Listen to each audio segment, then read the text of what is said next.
Savannah, 1852. Evening light slips thinly through the vestry window, turning the dust to slow snow. Ezra, the church sexton, is patching a splintered pew when he hears it.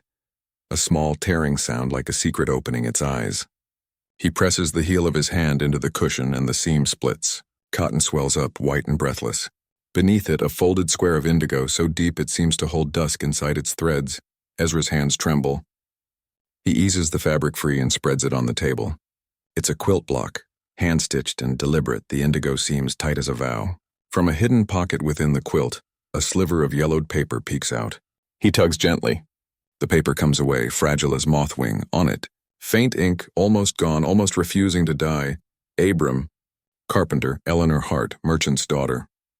Below that, a short line in a steady hand, January 1836, and at the corner, the dull bloom of a blood thumbprint. Something small and metal slips from the torn cushion and clinks onto the plank floor. Ezra stoops. A silver brooch engraved with 2 letters, E.H. He looks toward the window. Out in the courtyard, a live oak stirs. Spanish moss sways like the hems of old dresses. Across the square, a shadow detaches from the courthouse arch. The silhouette of a man who dislikes surprises. Magistrate Whitcomb. In this parish, he doesn't just keep ledgers. He decides what the numbers mean. People call him law. They say it with their teeth closed. Ezra folds the paper, swallows, and reaches for the lamp to steady himself. Footsteps in the hall. The vestry door creaks. Miss Carroway knocks once and pushes through. Widowed carpenter, needlewoman, fixer of warped doors and bent lives. Heard something tear, she says, already scanning. What broke? Not wood, Ezra whispers. History. He shows her the indigo square, the paper, the brooch. Carroway's capable hands hover over the quilt stitching. Clean work, clever concealment. She pinches the hem and feels the tiny tunneled seam where somebody smuggled words into fabric. Her mouth tightens. Someone used thread to do what the law refused, she murmurs. They stitched a marriage into cloth, booth heels on stone. Ezra's head snaps up. He shoves the paper under his vest just as Mr. Pike, Whitcomb's clerk, fills the doorway with 2 constables floating behind him like punctuation. Evening, Pike says pleasantly. We've had a report of, church property out of order. Carroway does not blink. We're mending order, she answers. It's drafty in here. Pike's gaze drifts to the table, lands on the silver brooch. Pretty thing. Looks like it belongs to the Hart family. A smile that does not warm. We'll note it. He leaves with his men, but the room keeps his shadow. Ezra exhales. Carroway's voice goes low. This quilt cannot stay here. Where? Ezra asks. If Whitcomb suspects, to whoever's name is on it, she says, tapping the folded paper. Or to whoever still breathes enough to hold it. Eleanor Hart, Ezra starts. Alive or legend, Carroway says. We'll let the cloth say. Morning sees the market already arguing with itself. Vendors, mules, and gossip. Above the general store door, Hart & Co. The Painted and Sons has been planned off. Ezra knows why. Everyone does. The Inco is Whitcomb's invisible hand. Credit that never ends without taking something with it. Inside, Mrs. Hart sits tall behind the counter, dignity thinned by years and loans. On the wall, a portrait of a young woman with a severe part and a soft mouth. Eleanor, 1836. Beneath it, a caption scraped away in the middle. Eleanor, on the day of... The sentence forgot how to end. Carroway steps up with Ezra and her apprentice, Jonah, all 3 speaking in the careful tone of people who don't want to disturb sleeping dogs.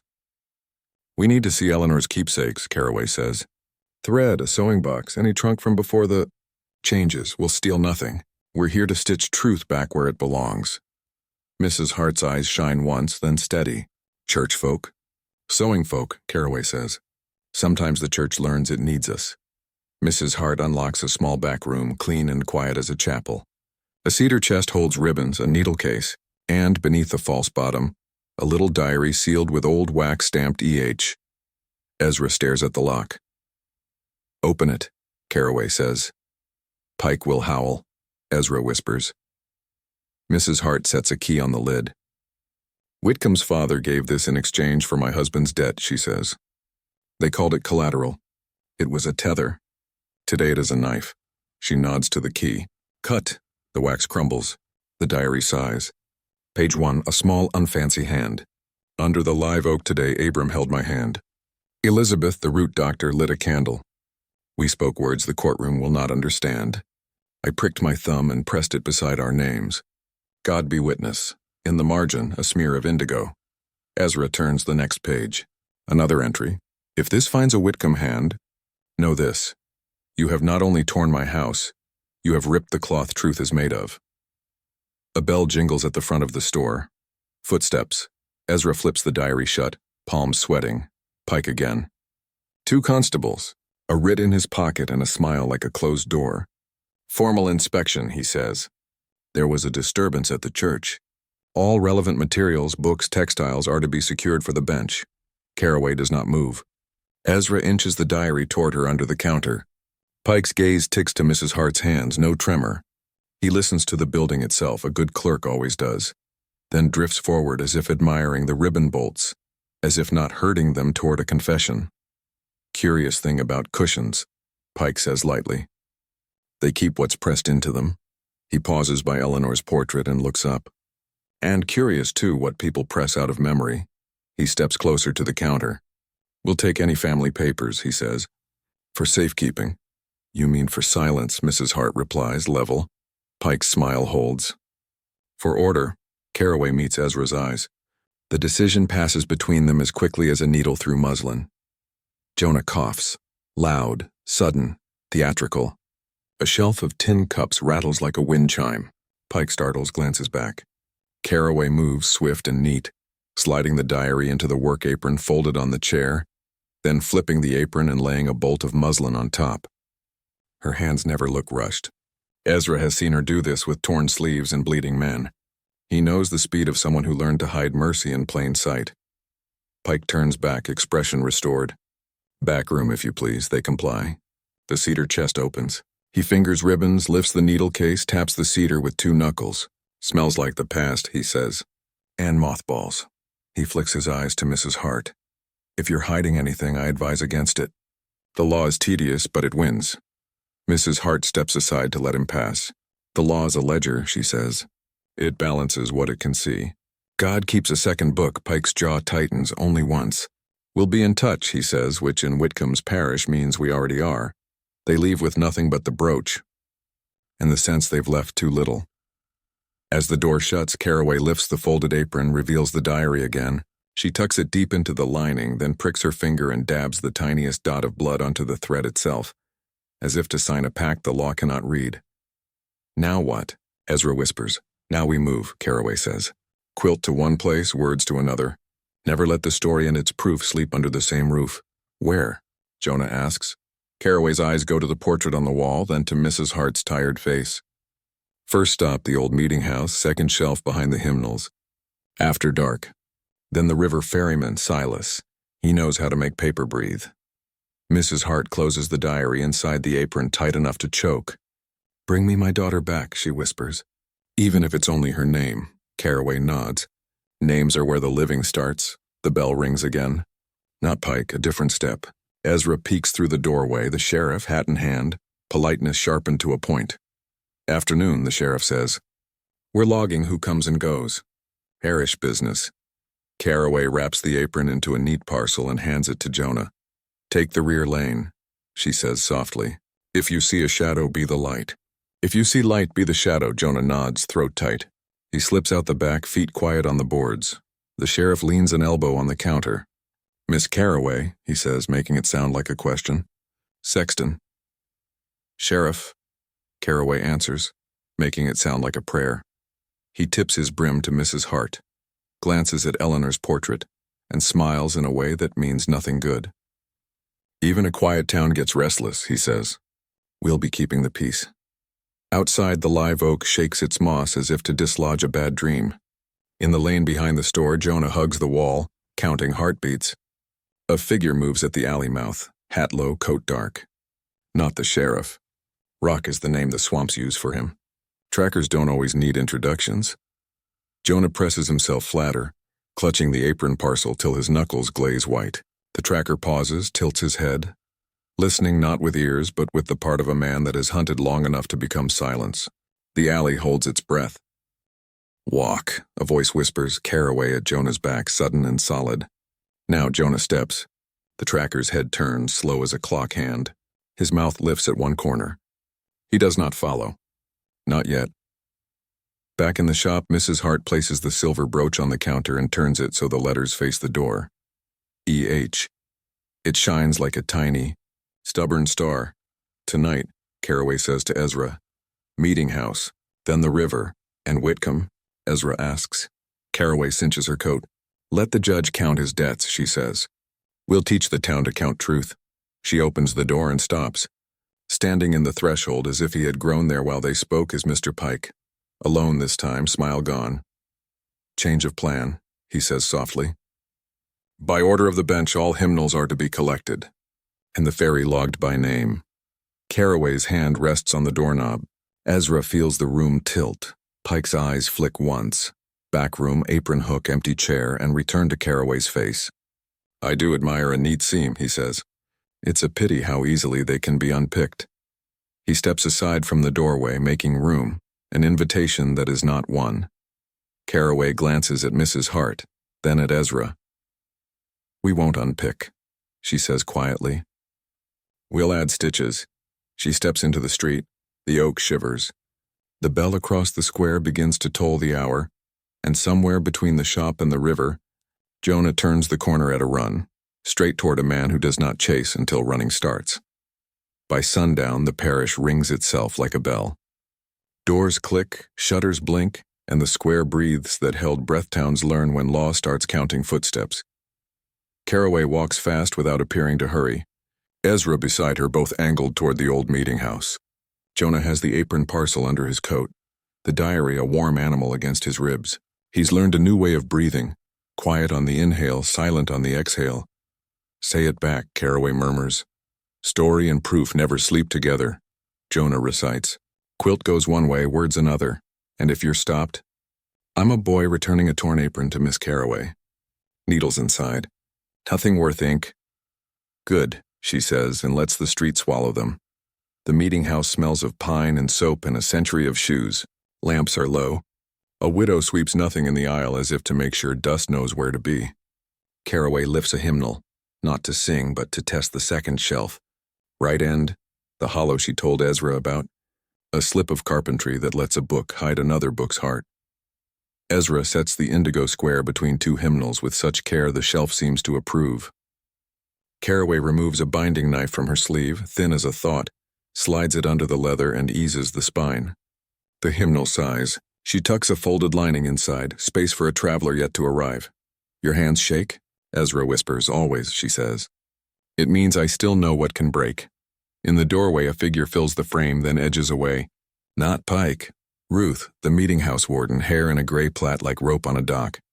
You've got 2 minutes, Ruth says. Then I have to pretend I don't know you. We've 1 minute more than we need, Caraway answers. Thank you, Ruth's eyes flick to the door. The clerk's men are taking hymnals across town. They say mold. Mold never wore spurs. Caraway sets the altered hymnal back. Not where she took it from, but one space left. Ezra arches a brow. Let's see if the clerk counts or notices, she says. A knock. Ezra flinches. Ruth opens without looking. Sheriff hat against his chest. Evening, Miss Ruth, he says. We're collecting books. Ruth retrieves a stack she prepared, the ones too ragged to save, the ones that won't miss a page or two. Take mold, she says. Leave scripture. The sheriff smiles like a man who knows neither. He and his deputy gather armfuls and go. The second shelf, right end, remains. When the door closes, Ruth locks it and leans her back against the wood. You didn't hand him the mold, Ezra whispers. I handed him the bait, she says. Let's hope he prefers stale bread to meat. Jonah runs the rear lanes, taking turns like a sheet of paper folds. Sharp. Necessary. On the last turn before the river stairs, a shadow unstitches from the brick. Hat low, coat wet looking though no rain has fallen. Rock. Evening, Rock says pleasantly. He does pleasant like a man handles a snake. Jonah stops because he cannot not. His mouth forgets words. His fingers remember the diary and lock. Roch's eyes sweep the street the way a fisherman reads water. You carry light for someone else, he says. Light's tricky. It shows the way and the carrier. A voice from below. If you're selling sermons, the church is up the hill. Silas stands on the last step, one hand on the ferry rope, the other in his coat. Not threatening, present. He looks at Jonah, not at Roch. "You late," he says like an uncle scolding a nephew. Jonah finds his voice. "Miss said meeting house, then river, then do it," Silas says. "Talking isn't rowing." Roch regards the ferryman. "You men rope so well the parish thinks water has borders." "I give water a schedule," Silas says. Roch smiles thin. "The judge likes schedules." "Then he and the river will get along," Silas says, and nods Jonah past him. Jonah edges by, every cell convinced the tracker can hear paper breathe. When Jonah is 3 stairs down, Roch speaks, almost kindly. "Boy," Jonah freezes. "Tell Miss Carraway this," Roch says. "I admire a neat seam too. Shame about moths," Silas answers for him. "We'll send them the winter," he says. "Let them try to eat that." Roch tips his hat and melts back into the alley, footsteps unwilling to teach anything useful. At the ferry, the river carries a skin of starlight. Frogs practice the law of persistence. Silas pulls the skiff alongside and covers it with a tarp that used to be a sail and before that probably a curtain. "Put your parcel there," he tells Jonah. "No, not center. Edge. Balance never rides the middle." "Whatever pastors say," Jonah sets the apron. Silas taps it once as if greeting a hidden passenger. "Name," he says. "Diary," Jonah says, then blanches. "I mean apron." "You mean burden," Silas answers. "Let it be mine a while." He lifts the tarp and with a smooth motion spreads another apron, indistinguishable to anyone who doesn't know the smell of beeswax, cedar, and iron gall ink. He swaps them, then slides the first apron to Jonah. "Take this one back," he says. "If you're stopped, show the needles." "They're sharp enough to convince," Jonah looks confused. "But the diary now sleeps under the river's name," Silas says. "Will not carry the same truth up and down the same bank. Go. Miss will stitch you an alibi if you're late." Jonah hesitates. "Is the river safe?" "The river is honest," Silas says. "That's different." A whistle somewhere upstream. Silas's head lifts. He presses 2 fingers to the ferry rope, feeling the vibration like a pulse. "Clerk's men," he says, counting planks and prayers. He pushes the skiff off with his pole easy like the night is a friend you don't want to wake. Across town, Pike writes in his little book, Hymnals 18, mold, manifest. Ferry, to be logged. He lifts his pen, taps it twice against the page, and closes the cover on a thought that refuses to sit still. He leaves the courthouse and walks not to the meeting house, not to the river, but to Hart & Co.'s, where a portrait of a girl refuses to learn how to be a lie. Mrs. Hart is closing the shutters when Pike arrives. "Evening," he says. "Have you ever noticed how the word hymn sounds like him?" He smiles. Possession hides itself in a lot of places. Mrs. Hart doesn't answer. She has taught this town 100 times how to use silence as a needle. Pike leans on the counter. "I will be frank," he says.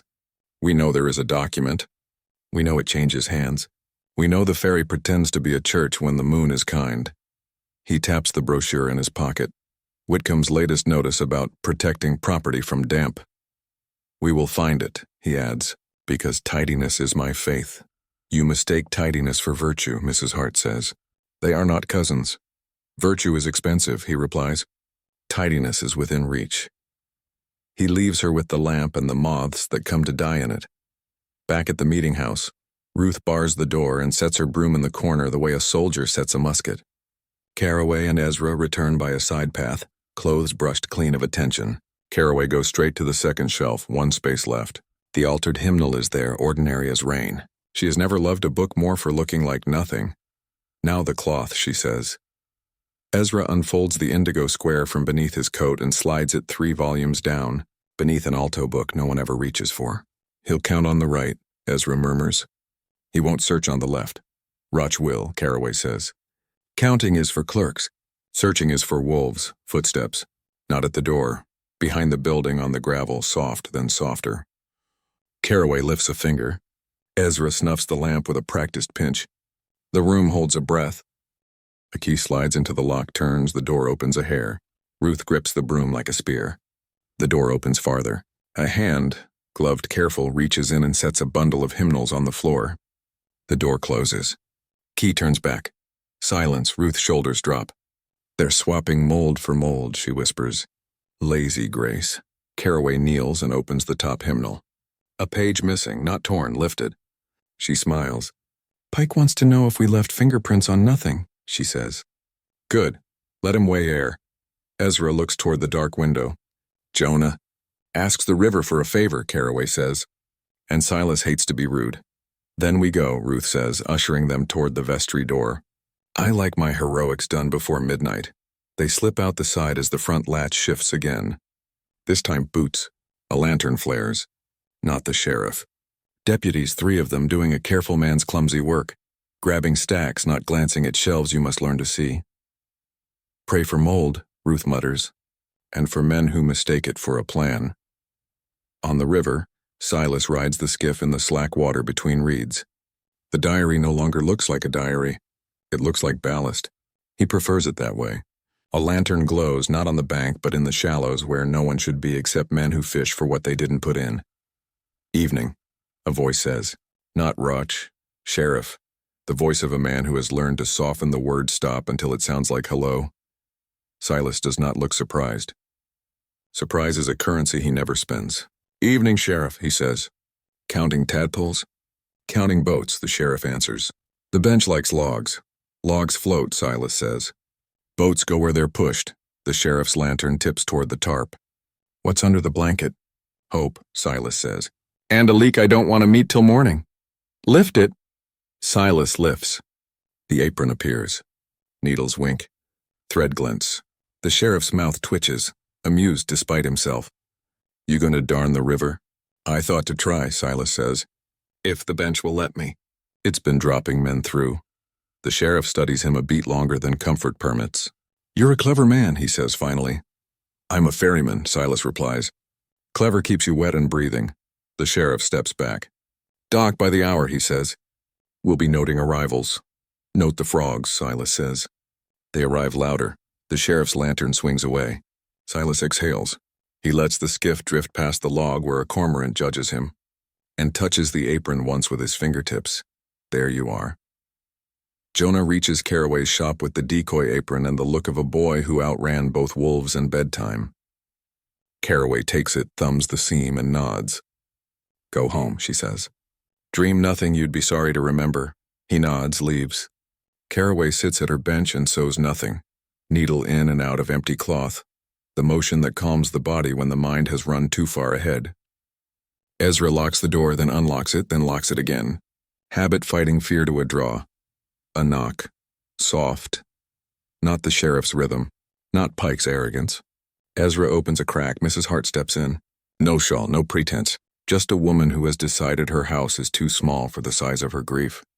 She sets the silver brooch on Caraway's table. If they come, she says, let them see me in the open. Her eyes burn. But send her, my daughter, underground. We'll try, Caraway says. We'll teach the ground to remember her name. Another knock, harder. Ezra spins. Caraway's hand floats to the lamp. Mrs. Hart squares her shoulders. Open, a voice calls, cheerful as a noose. Mr. Pike. Brief chat about mold. Caraway leans to Ezra. We talk, she whispers. We buy time. Ezra nods, swallows, and draws the bolt. Pike enters with the sheriff at his shoulder.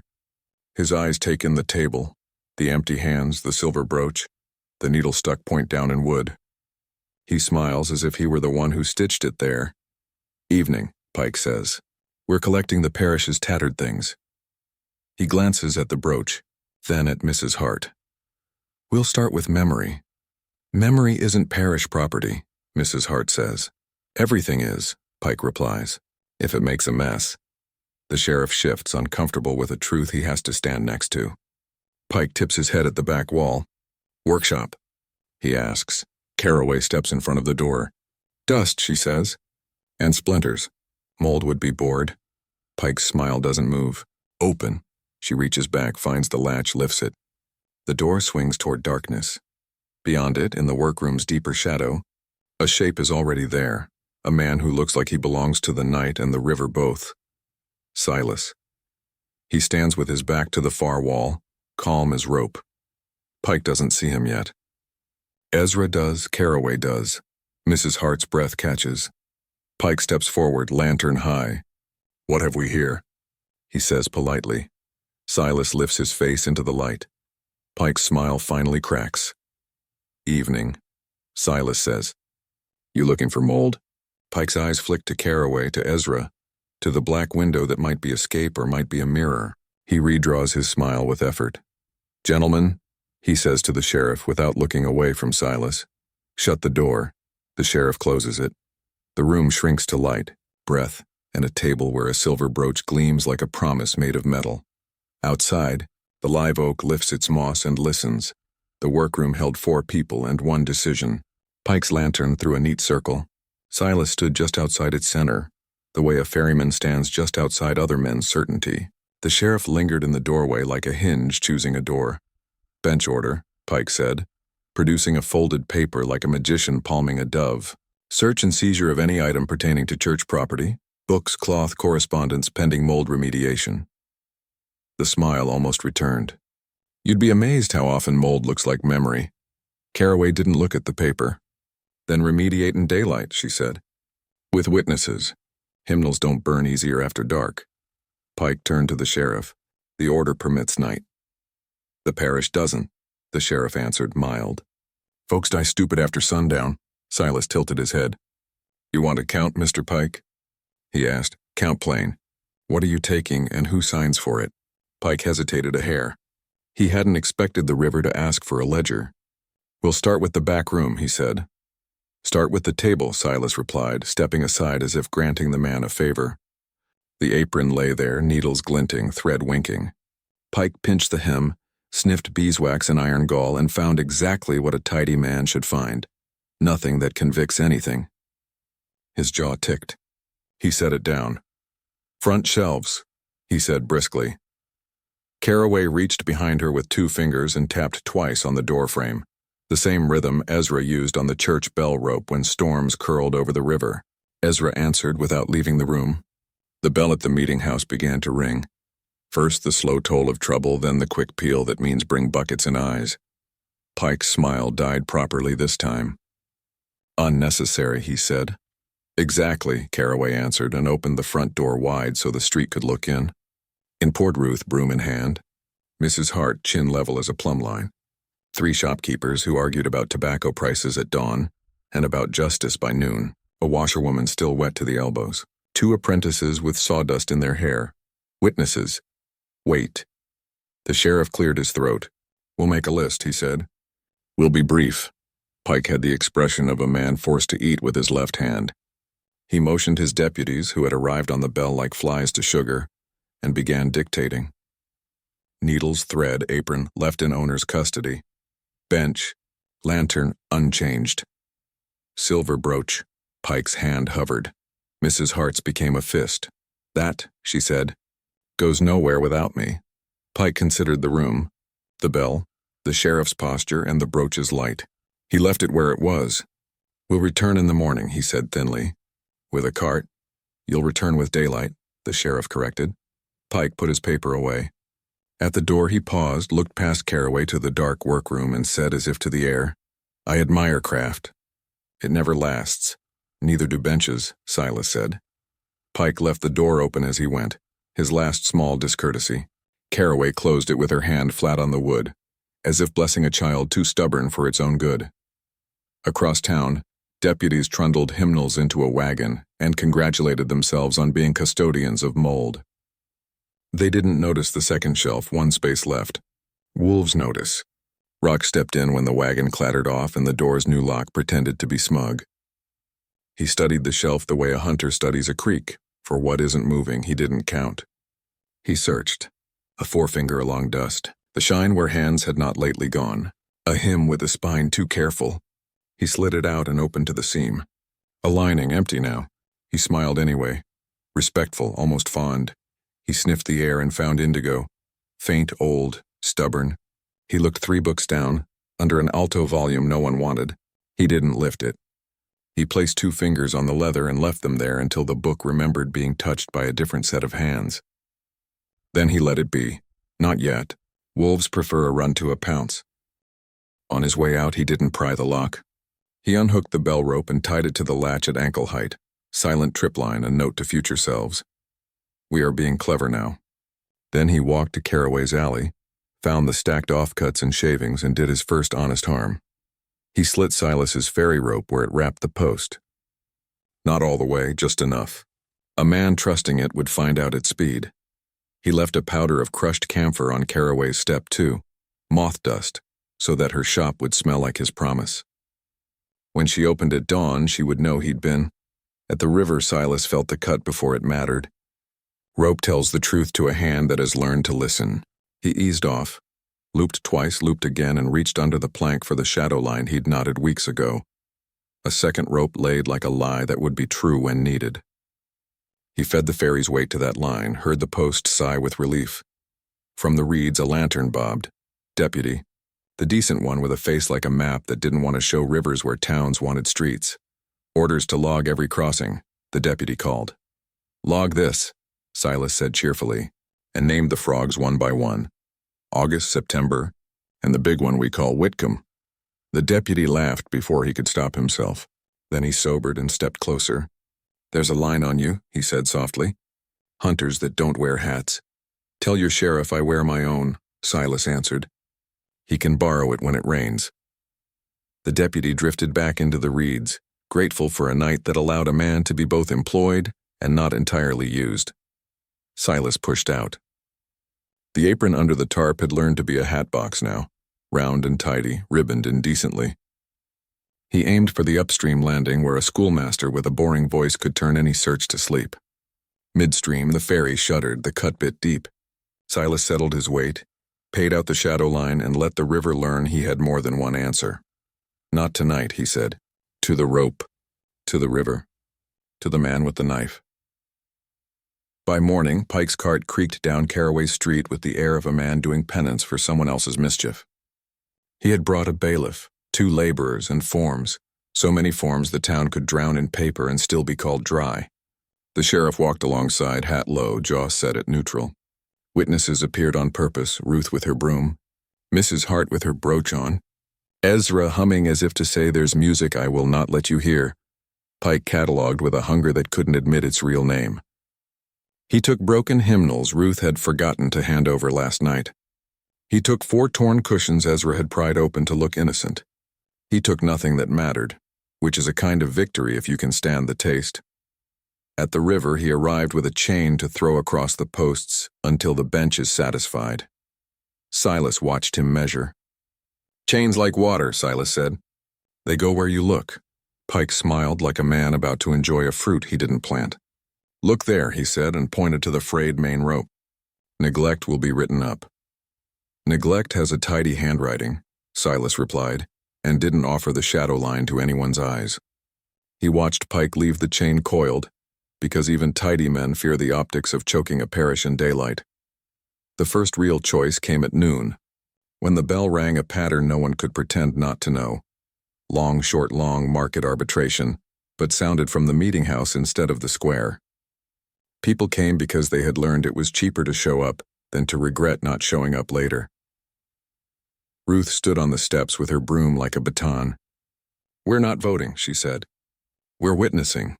She held up a slip of paper, a copy, not the thing itself, bearing 5 words in a cramped, stubborn hand. Under the live oak today. She didn't read the rest. She didn't have to. The town's throat remembered how to swallow hard. A murmur moved through the crowd and settled into a low, collective, yes. Not loud, not brave, the kind that lives past supper.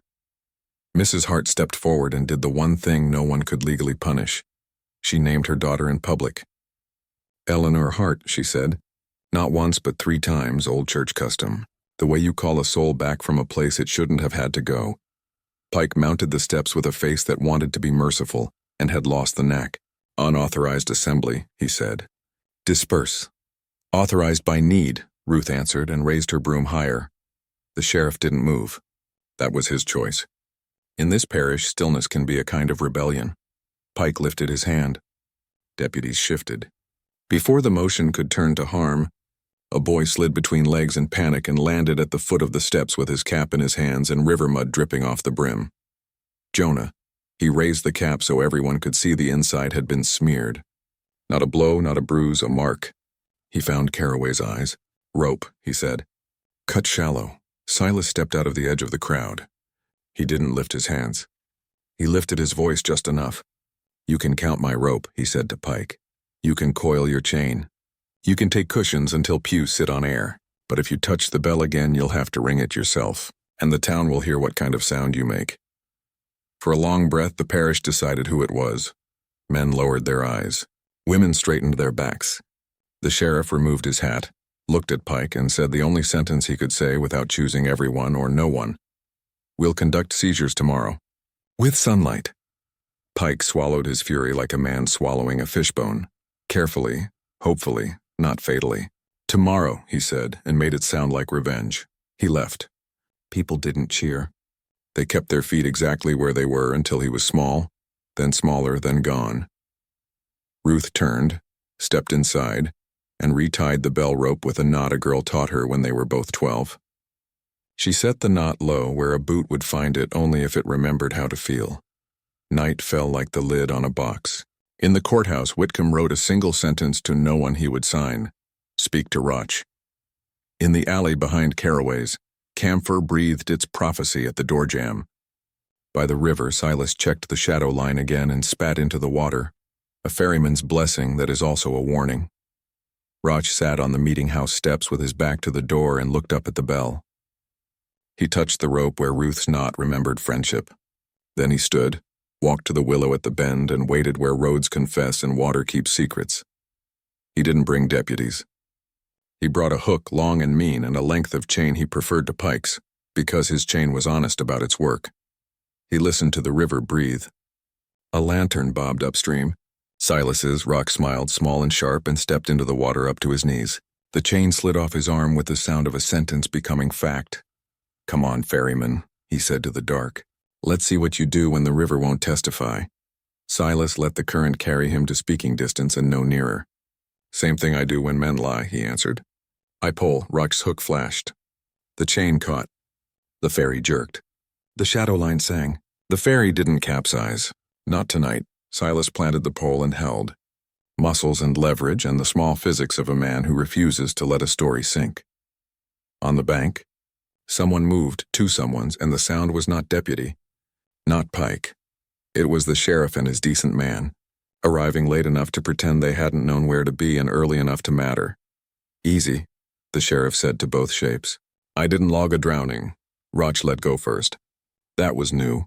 "Tomorrow," he said, echoing Pike but promising something else.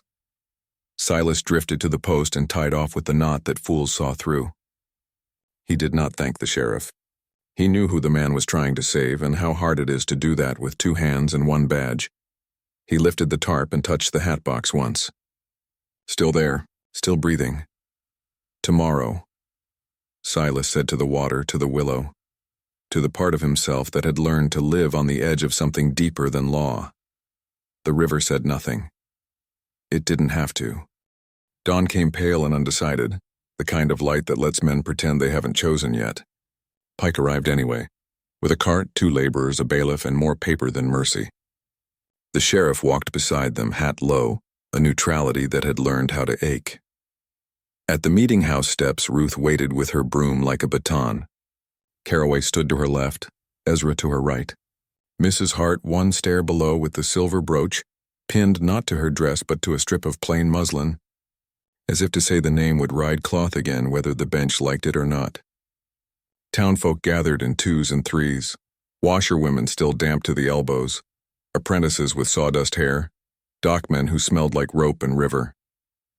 Pike lifted a writ and his eyebrows. "By order of the bench, seizure of materials liable to mold or mischief," he smiled. "We begin with the hymnals." "Then begin with a hymn," Ruth said. "So we know you can carry one." He chose not to hear her. Deputies moved. The cart creaked. Ezra's hands found each other behind his back and decided to stay there. Inside, the air tasted like pine and old soap. Pike's eye tracked shelves as if letters owed him taxes. He went to the second shelf and reached to the right end, the place his tidy mind had memorized. A row of spines looked back, meek as lambs. He took 3, 4, 5, counted them out. On his paper, 1, 2, 3. He did not notice the 1 space left that wasn't left anymore. Caraway and Ruth had moved the altered hymnal one over again at first light. Shelves are like rivers. Shift the bank, and the water remembers differently. Pike's deputies bundled books by the dozen, blind to any spine that didn't shout its own name. Bell rope, Pike said, glancing up. Replace it. The bench prefers bells that ring when asked. He did not see the knot Ruth had tied low at boot height. He would feel it later, in his shin and in his pride. The sheriff's voice filled the doorway. Log what you take. Leave a copy. He sounded bored. It took work to sound that way. Pike nodded, scribbling. Copies are my specialty. Caraway's mouth twitched. No, she said softly. Erasure is. Copies are your alibi. He didn't look at her. He looked at order, and it looked back like a mirror that flatters. He motioned, and the cart swallowed hymnals until its sides bowed. Outside, Ruth stood on the top step and read out the titles of the books, leaving as if they were the names of the staying. That's how you hold ground in a parish like this. You name the loss like a roll call and make it choose to be absence. When Pike turned for the door, his boot met Ruth's low knot. He stumbled, cursed, and caught himself on the bell rope, yanking with all the temper he had trained to pass for patience. The bell lied. It rang the pattern Ruth had taught it last night. Long, short water, and then the fast peal that means fire. People poured toward the meeting house, buckets in hand, eyes sharp. Pike straightened, furious, and found himself surrounded by citizens carrying water to an imaginary fire, ready to put out whatever he had planned to set. Unnecessary, he snapped. That's the point, Ruth said. We prefer to arrive before smoke. The sheriff almost smiled and didn't. Pike retreated with the cart, hymnals stacked like a verdict. The bell kept swinging, its tongue insisting that water could be called even when no one asked, that fire could be kept busy by rumor. Bells and rumors in Augustine Parish were cousins once removed. Across town, Mr. Whitcomb finally left his chair. He did it with the air of a man performing an act of mercy on the room by allowing it to see him stand. He walked the length of his library, past ledgers that remembered old harvests and new mortgages, and stopped by the window that framed the square like a portrait of obedience. Bring the sheriff, he said to nobody in particular, and someone particular went to fetch him. When the sheriff came, Whitcomb did not gesture to the chair. Men who own rooms don't practice hospitality. They distribute weather. Your deputy, Whitcomb said, laughed with a ferryman. The sheriff's jaw worked once. He laughed at a frog, he said. The ferryman merely named it. Whitcomb's eyes were the color of law, not gray, not blue, written. You're sympathetic to inconveniences, he said. Try less. Sir, the sheriff answered, and put 10 polite letters between the word and its meaning. Whitcomb turned a ledger so its page faced north. Fetch me rock, he said. I want this tidy. Tidy is not the river, the sheriff said before he could stop being himself. He closed his mouth on the rest. Whitcomb let the insult pass like a fly. We're not tidying the river, he said. We're tidying people. He smiled gently. Easier. The sheriff left with his hat too low. Whitcomb put a dot in the corner of a page that had not asked for punctuation. On the upstream landing, Silas handed a hatbox to a schoolmaster whose voice could make thunder nap. You'll deliver a present to friend Ellis, Silas said. A bonnet too plain to admire. And if someone asks to see inside? The schoolmaster said. Tell him it's a gift, Silas replied. Men who like law hate to be thought ungentlemanly. They traded looks that said what they couldn't say in the presence of water. Good luck and do not die, and if you do it in a way that helps. The schoolmaster went, his steps the careful rhythm of a man who has learned to carry things that don't want to be carried. Silas watched him until the reeds stopped whispering directions. Then he pulled back, feeling the shadow line hum steady. He thought of the cut he'd found in the main rope, of the hand that had made it. Patient, precise, a promise written in fiber. He thought of Roch standing knee-deep last night, chain singing in his hands. He thought, too, of the sheriff's shape on the bank, stillness as a kind of help. He was tired of thinking. He wanted distance. Distance required motion. Motion required a rope that obeyed. He touched the knot he'd tied before dawn and felt its answer. I hold until told otherwise. Do, he said, and don't learn any bad habits. Caraway, Ezra, and Mrs. Hart returned to the shop through alleys that smelled like cabbage and secrets. Inside, Caraway unrolled a scrap of indigo binding and stitched nothing for a full minute. Needle in. Needle out. A prayer the hands say to soothe the brain. Mrs. Hart set the brooch on the table and turned it so the letters faced the window. Say her name, she told the room. Eleanor, Caraway said. Eleanor, Ezra echoed. Mrs. Hart closed her eyes. One more, she whispered, old church custom. A knock. Not Pike's briskness, not the sheriff's caution.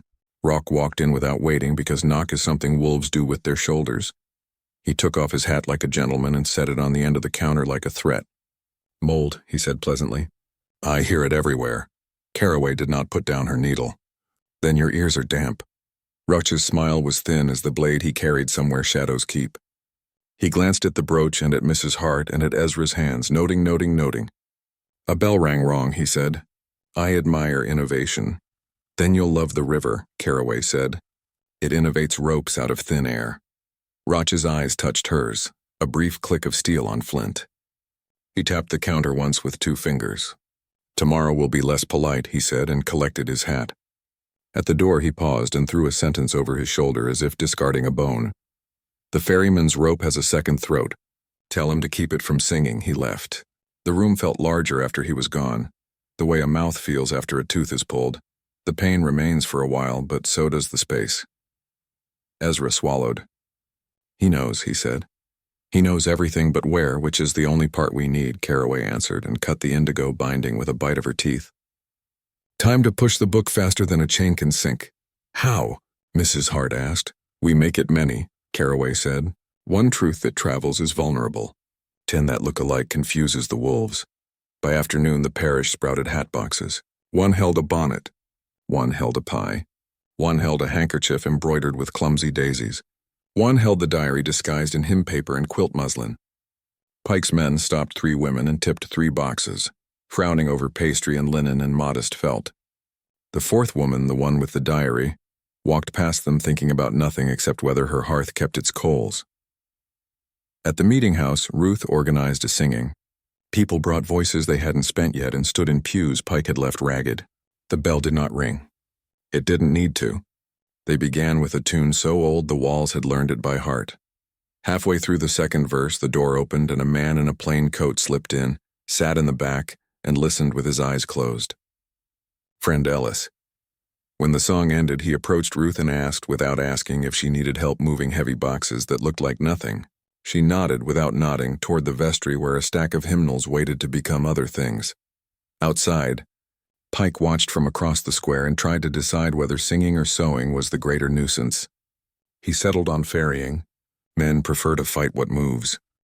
Twilight bled into the willow bend. Silas stood in the ferryman's stance, knees loose, eyes patient. When the sheriff came down the bank alone, hat in his hand, sentence in his mouth.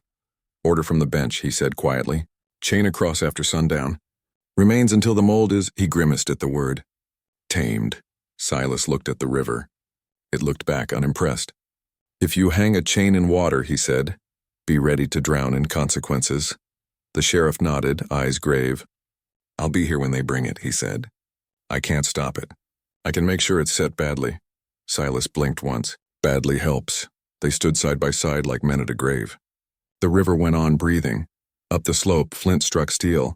Rock emerged with 2 deputies and a coil of iron that whispered malice. Bench order, he said to the sheriff, voice courteous as a snake. We drape jewelry. Drape it there, the sheriff said, pointing to a pair of posts that would take a chain but not the weight of a ferry.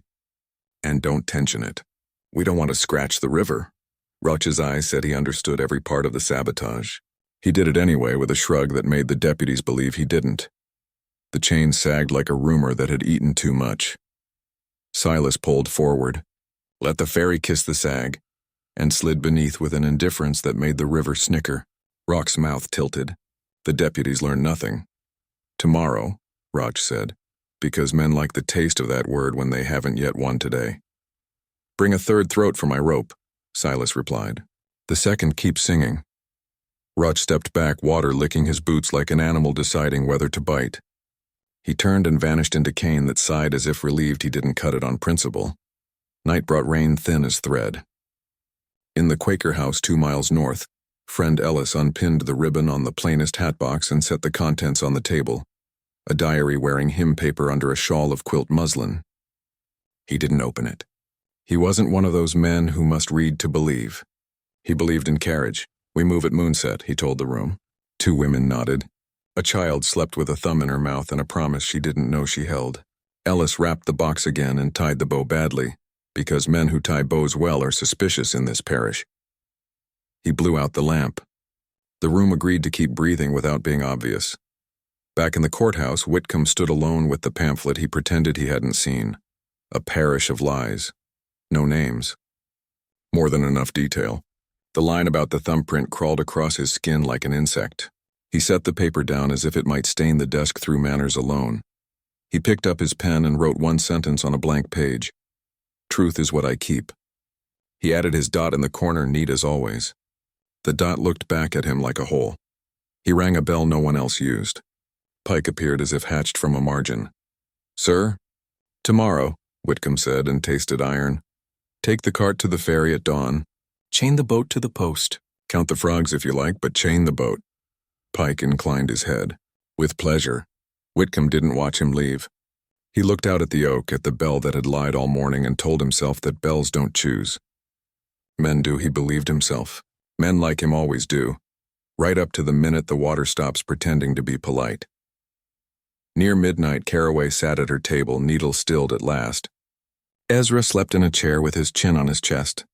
The posture of good men who tried too hard to keep their neighbors alive. Mrs. Hart stood by the window, brooch catching what little light the moon let slip. A pebble ticked the glass. Caraway didn't startle. She lifted the latch and let Silas in by the quiet door only river people know how to find. He set a damp hat on the peg and spoke in a voice the room trusted. It's moving, he said. Friend Ellis by moonset. Then a wagon that belongs to nobody important. Then a preacher who bore suspicion to sleep. By week's end, the book will sit in a city that prints its own teeth. Mrs. Hart's fingers found the edge of the table and held. And Eleanor? Silas's face softened and did not lie. Her name is Traveling, he said. Sometimes that's the first rescue. Caraway nodded once, a seam finished in her head. Tomorrow they chain the boat, she said. Let them, Silas answered. Chains sink. We float, he turned to go. Caraway stopped him with a thread cutter's light touch at his sleeve. Roch warned me to warn you, she said. Second throat. I heard him, Silas said. I brought a third. He left the way he'd come, taking a slice of night with him. Caraway blew out the lamp. The room went velvet. Outside, the bell was quiet. The river was not. It spoke its long sentence in a language the bench had never bothered to learn. And far up the road, under a sky that had forgotten to be cruel for one stretch of miles, a plain hatbox rode in a Quaker wagon, dull ribbon flapping as if a small, stubborn heart were practicing how to beat faster than iron can think. Dawn rose colorless and tight. Mist lay on the river like folded linen. Pike came first. Cart, bailiff, 2 deputies, forms, and behind them Roch, riding light, eyes like a knife laid flat. The sheriff arrived last, hat low, hands empty, which in Augustine Parish meant ready. Bench order, Pike announced as if nature required his permission. The ferry is to be chained until inspection is complete. Silas stood with the ferryman's patience, pole grounded, skiff kissing the post. You can chain posts, he said. Boats are less loyal. Spare me river proverbs, Pike replied. He gestured. Deputies hauled a length of iron like a bad idea made heavy. Roch said nothing. He knelt and set the chain where it would bite, not where the sheriff had pointed last night. The sheriff coughed once, warning paid in coin only a careful man could spend. Roch smiled without teeth and shifted the link 1 notch worse. List it, the sheriff told Pike, voice even. Who sets the chain? Who holds the key? Pike wrote Pike for both. Silas lifted his palms. See? Nothing up my sleeves except callus and rope burn. If we're done blessing iron, I have a river to ignore. You have a day off, Pike said. Silas considered the chain, the posts, the deputies, the law. I'll take it. He stepped back from the landing as if conceding. The chain settled, an ugly grin across the river's mouth.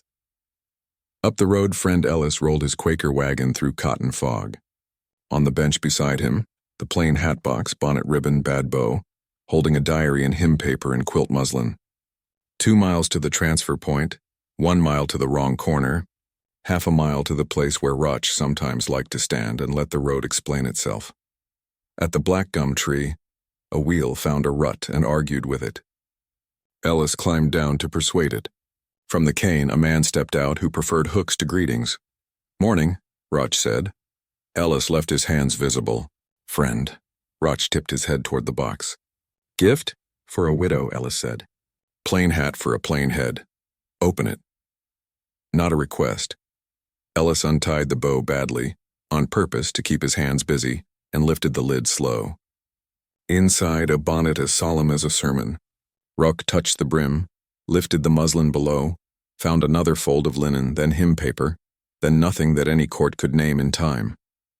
He stared at the absence like a man who has tasted a flavor that shouldn't exist and can't decide if he likes it. "Where's the rest?" he asked mildly. Ellis held his ground. "You're welcome to the hat." Roch's gaze crawled the wagon bed, the bench, the road dust stitched to Ellis's coat. He didn't find what he wanted because, 15 minutes earlier at the creek bridge, an old woman selling thread by the yard had climbed onto the tailboard, lifted the hatbox like it insulted her arthritis, and left an identical one in its place. She walked off humming, box snug against her apron. "People who sell thread know about seams." Roch let Ellis go. He preferred to shadow a truth to see where it bred. Back at the ferry, the chain held. Pike posted a notice closed for public health. He adored those 3 words. They excused anything. Townfolk read it with faces like doors that won't slam in company.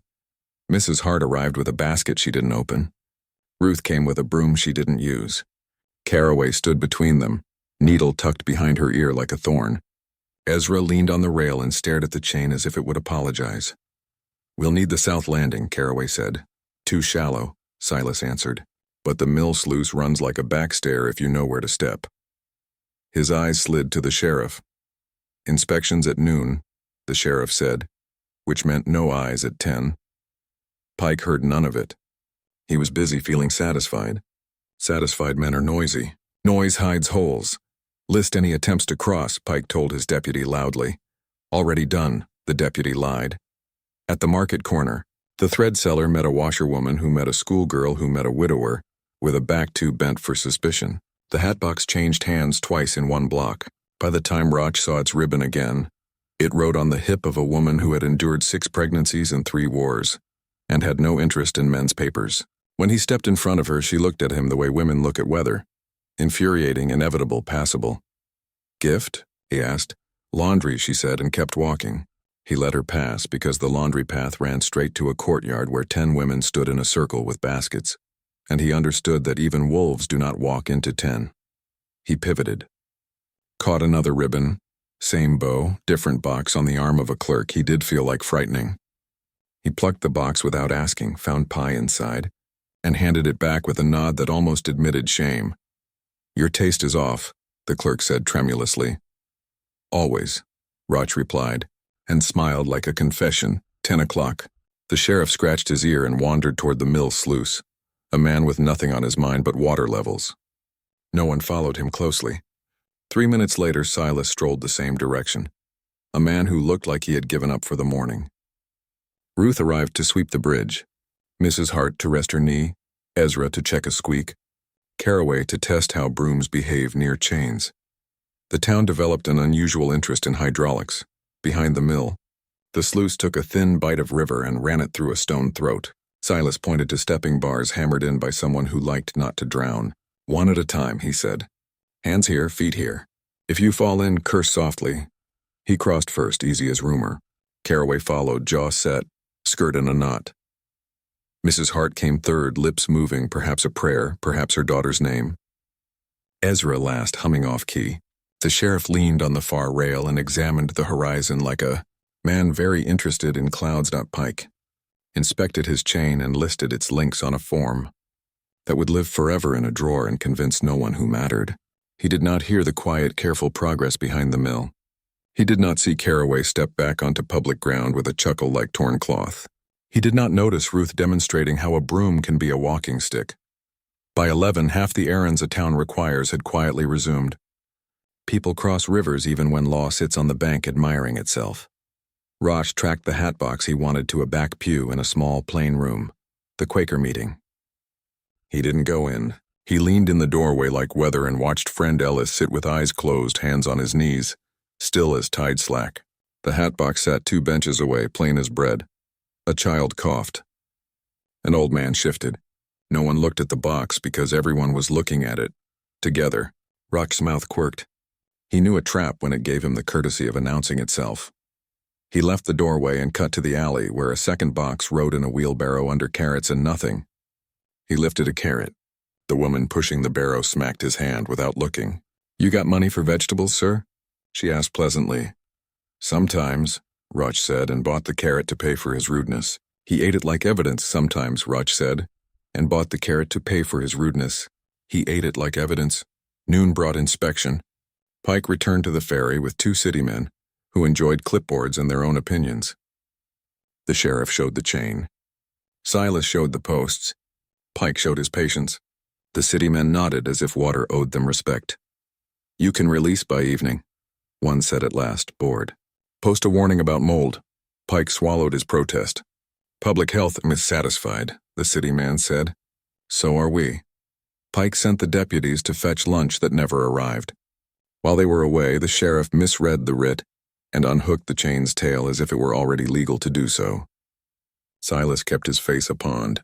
Inside, he was a low, grateful current. "List who removed it," Pike snapped. The sheriff wrote Pike. He handed him the paper with a face like wood. Pike stared. He could correct the record and confess he hadn't done the labor, or keep the credit and wear the cost. He kept it. Satisfied men are noisy. Embarrassed men go quiet. Silas pushed off with the lightest of touches and let the ferry swing free. It felt like a held breath becoming air. Afternoon, the first open refusal. Pike posted a notice in the square. By order of the bench, any person carrying parcels subject to inspection must present them upon request. Ordinary words with a predator's patience. Ruth walked to the notice, read it, and tore it neatly in half. The square went still. Pike stepped forward, polite as a knife. "That's bench property." "This is town property," Ruth said, holding the halves like scales and letting both fall. "And we'll post what we mean." Mrs. Hart pinned a new paper in its place, Eleanor Hart in large, deliberate letters. Below it, smaller as not a mold, people didn't cheer. They did something more dangerous, copied it in chalk on doors and soap on windows and needle on hem facings. A name became a seam. Seams hold. Pike looked at the sheriff. The sheriff adjusted his hat and found something interesting on the horizon again.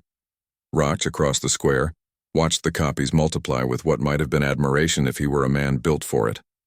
He palmed a length of chain in his coat, turned it once, and decided blood would be his argument next. He chose a target that wouldn't topple the town into open war but would make it remember its throat. On the evening path behind the mill, he stepped from cane to shadow and caught Ezra by the vest, quick and clean, laid a line of pain along the arm that rang bells. "Message," Roch said softly. "Stop ringing wrong." Ezra's knees went watery. He stayed upright out of spite. "It rang right," he said.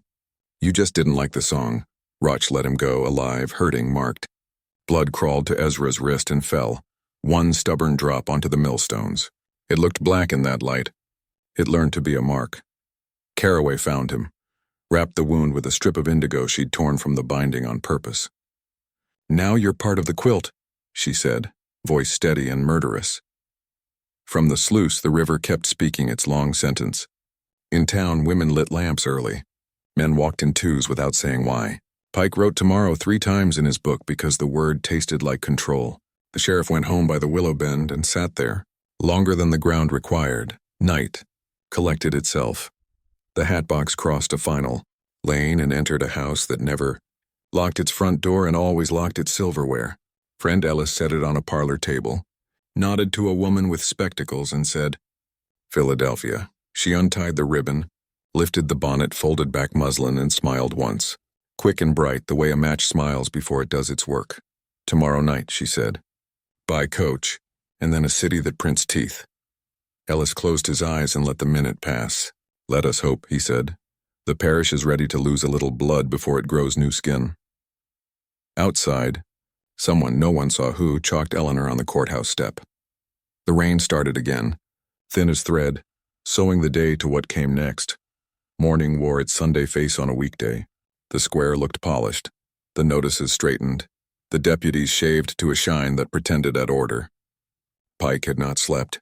He arrived with 2 new orders, parcels to be opened on demand.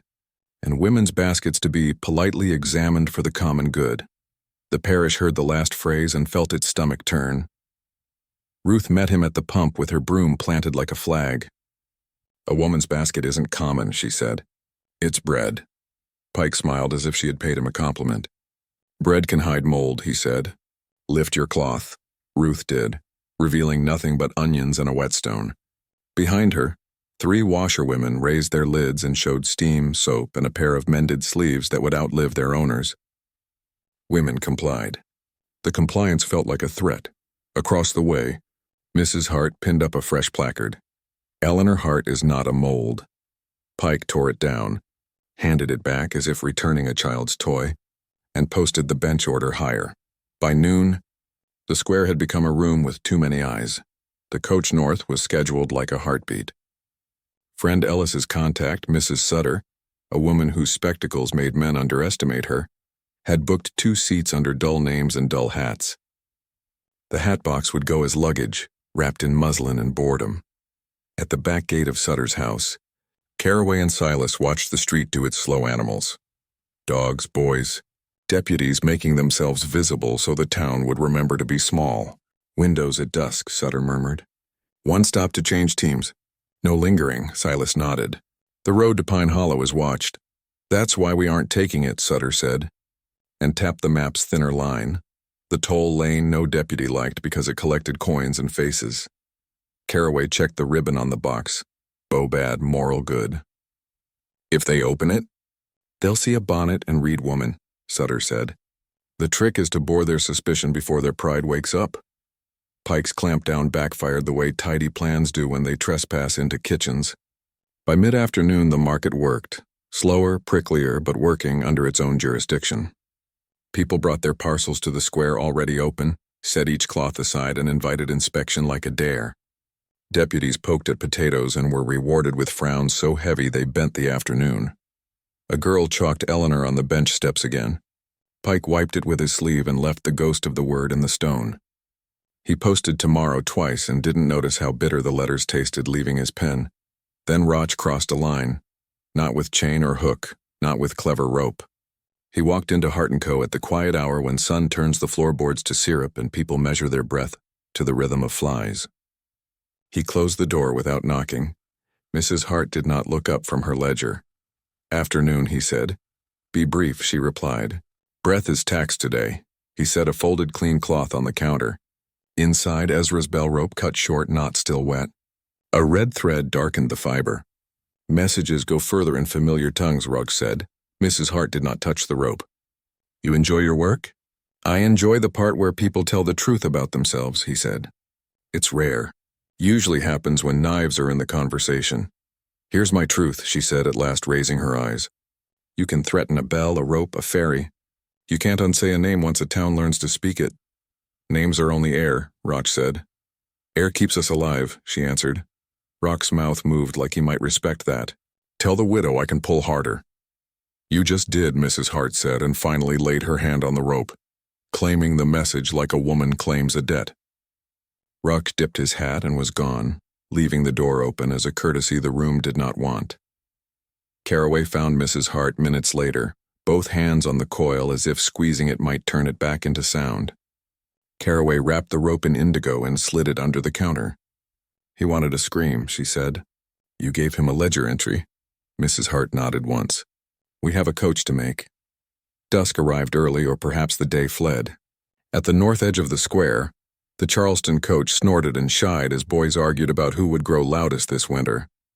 Sutter waited by the luggage rack with a ticket she'd paid for in quarters and favors. Friend Ellis approached from the west with a limp he didn't own.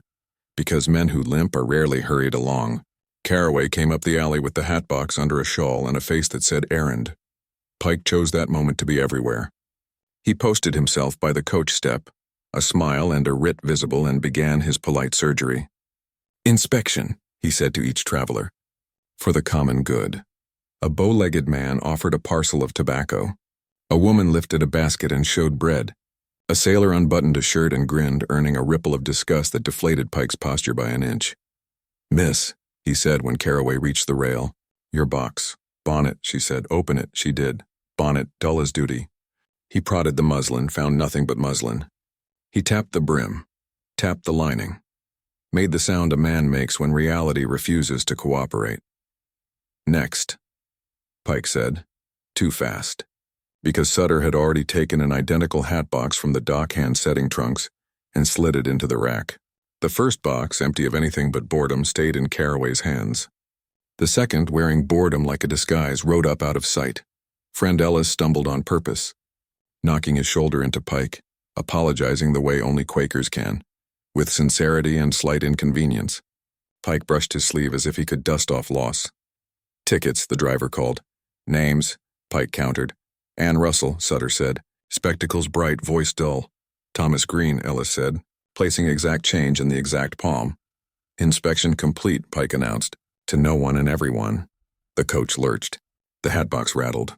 Caraway stood on the curb, her empty box in her arms, and let the moving wheels pull something tight inside her chest, and then let it go. Ruth appeared at her shoulder with a broom and did not speak. The two women watched the coach until dust chose the road over their faces. Silas from the shade lifted 2 fingers in a blessing he didn't believe in and believed in anyway. The sheriff, on the far side of the square, stared hard at a poster about mold until it looked like a poem that didn't rhyme, which is to say a truth Pike, still and small for once, wrote tomorrow in his book yet again. The page began to look crowded with a future that refused to be obedient. Night ran on little feet. The coach took the toll lane, where a clerk counted coin more carefully than faces. A mile out, a lone rider appeared, the road's version of a question. The driver swore softly. The horses skittered. Trouble? Sutter asked, already pushing the hatbox with her foot deeper under the seat. Maybe, the driver said. Maybe just a man who wants to see who else is awake. The rider drew alongside, hat low. Not a deputy, not a farmer. Roach. He looked through the window and saw 2 plain faces and a ribbon tasting of dust. Evening, he said politely. Coach safe? Safer moving than chain makes it, Sutter said, matching his tone. Roch's gaze slid to the rack, to the luggage straps, to the place where boxes ride and secrets ride with them. You carry hats? He asked the driver. Sometimes, the driver said. Tonight we carry sleep. Roch rode in silence for 3 heartbeats, then clicked his tongue and fell back. He didn't press. There were better places to cut a road than in front of a town that had learned to count. He vanished into pine like an answer a man doesn't want to hear yet. Inside the coach, Sutter let out a breath she had borrowed from tomorrow. Next stop, 10 miles. Ellis whispered. We change teams. We don't change luck. Back in town, Pike's clamp tightened where it could. He ordered the meeting house locked and the bell tagged for maintenance. Ruth left the key in the lock on purpose, inside, and taught 3 boys how to thread a string through a window latch. Keys like being wanted. They learned to travel. The sheriff drew his quiet line in the sand. He stood at the willow bend and didn't move when deputies brought a second chain. Bench says 2, they said. Health. Bench can cough, the sheriff murmured. You set that chain and I'll set my resignation on the courthouse step. They stared. He didn't blink. Men respect a man willing to ruin his own supper. They set 1 chain, sloppy. The sheriff set his hat back on his head like punctuation. Silas pulled close enough to be rude and wasn't. Obliged, he said. Tomorrow, the sheriff replied, as if daring the word to keep working. Near midnight, the bell rang. Not Ruth's lie, not Pike's order. A third pattern, short, long witness.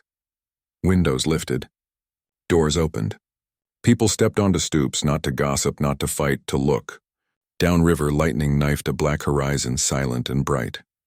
The river answered, a low, rolling push that lifted the ferry 2 inches and set it down again. Caraway heard the river's message and spoke hers to the dark. Hold, she said. Hold until paper grows teeth. In a room with no lock and a parlor that owned better manners than its guests, Mrs. Sutter's sister opened a trunk, lifted a hatbox free, and laid it on a quilt she hadn't used since childbirth. She loosened the bad bow, moved the bonnet aside, unwrapped muslin, and touched the hymn paper like a wound. Beneath the diary looked back, small, stubborn, alive. Philadelphia, she told it. By Dawn's coach. Across the parish, chalk dried on stones. Eleanor on steps. On pump handles, on the courthouse backside where rain takes longer to wash shame away. Pike closed his book on tomorrow and sat in the dark longer than he planned. Roke sharpened a hook and listened to the whetstone say soon. The sheriff counted breaths under the willow and found, to his surprise, he kept choosing one more. Silas coiled the shadow line for the 100th time and smiled like a man who knows what patience does to iron. And the town, tired and awake, laid itself down on the quilt of its own small courage and, for the first time in weeks, slept like a place that had learned the sound of its name. Midnight, toll stop. Sutter and friend Ellis switch teams fast. The plain hatbox goes from rack to porter to driver's box, 3 hands, 1 rhythm. A deputy yawns through inspection, taps the lid, misses the hymn paper heartbeat under muslin. The coach rolls Pine Cut 2 miles on. Rider in the dark, Roke. He rides alongside, lamp-hooded. Safe night? Safer moving than chained, Sutter says. His eyes lift to the rack, then to the road. He lets them pass.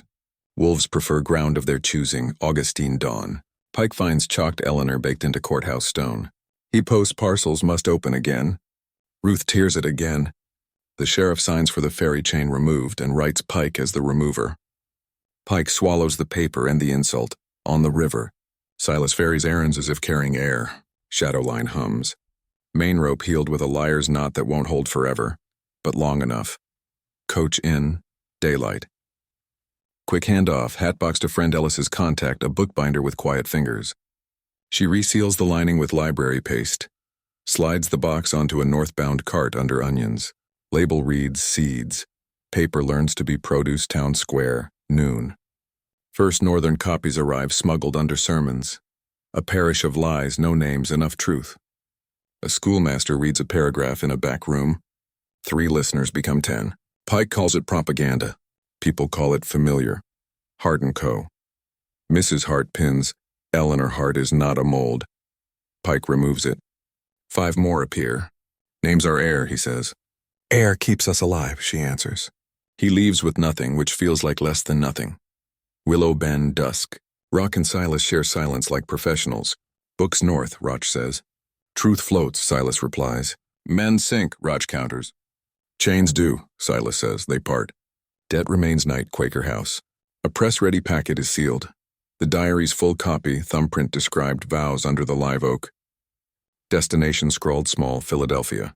Caraway sleeps sitting up, thimble still on. Ezra's bandage is indigo, a new square in a growing quilt. Philadelphia, pre-dawn, cutaway. A hand inks a title frame. Rollers bite paper. The first sheet hangs to dry. Teeth.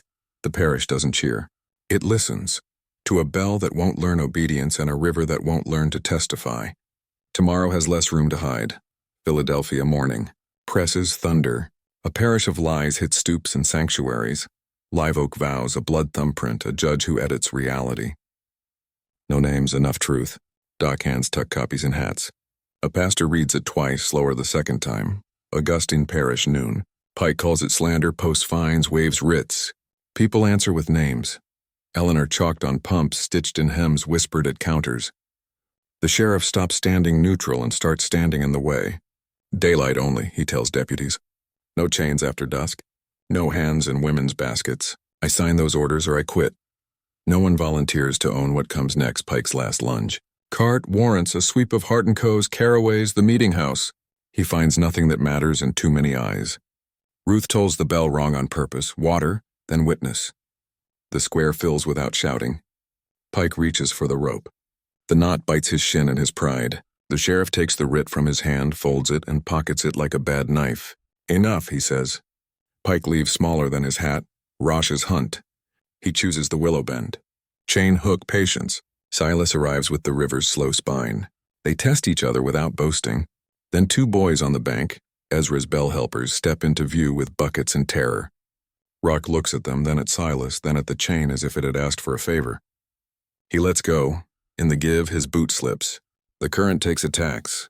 Sheriff's line lands true. Silas's pole catches leather, men haul. Roch coughs water, spits iron, no speeches. He stands, soaked and mortal. Tomorrow, he starts and stops. Some debts don't want collecting anymore. He walks into Kane and doesn't look back. Whitcomb cracks. A copy of the pamphlet Anonymous Post arrives at his desk. He reads the thumbprint line 3 times. The dot he always places in the corner of his ledger suddenly looks like a hole. He rings for Pike, but Pike doesn't come. The town has put him to useful errands like silence. Whitcomb sits alone in a room full of books that no longer obey him. Outside, the bell rings its witness pattern. He closes the shutters and discovers he can still hear it. Hart and Coer's dusk. Mrs. Hart lays one pamphlet in the window next to the brooch. She doesn't argue with customers who call it northern poison. She wraps their sugar and hands back their change. "Eleanor," she says once an hour to keep the air moving. "Meeting house night." Ruth stores a stack of hymnals that are just hymnals again and one that isn't, a hollow for future truths. Ezra ties a new bell rope, indigo thread hidden in the twist, his bandage to match. Caraway stitches a tiny square into the quilt's edge. Not pretty, permanent. Road north, cutaway. In a bendery window, the fifth run dries. Margins tighten. Type bites darker. Paper grows teeth, Black Creek dawn. Silas pulls easy. Mist like folded linen. On the far bank, two children chalk a word on a post and argue about spelling. At the landing, a small parcel waits. No writs, no seals, wrapped in plain cloth, addressed simply, "To whoever keeps the names." Inside, a receipt book spine, a brooch rubbing, a clean scrap of muslin, and a note. "Tell it again." Silas smiles. Sets the parcel with the ferryman's treasures. Knots, spare line, stubborn stories, and pushes off. The parish doesn't cheer. It remembers. That's louder.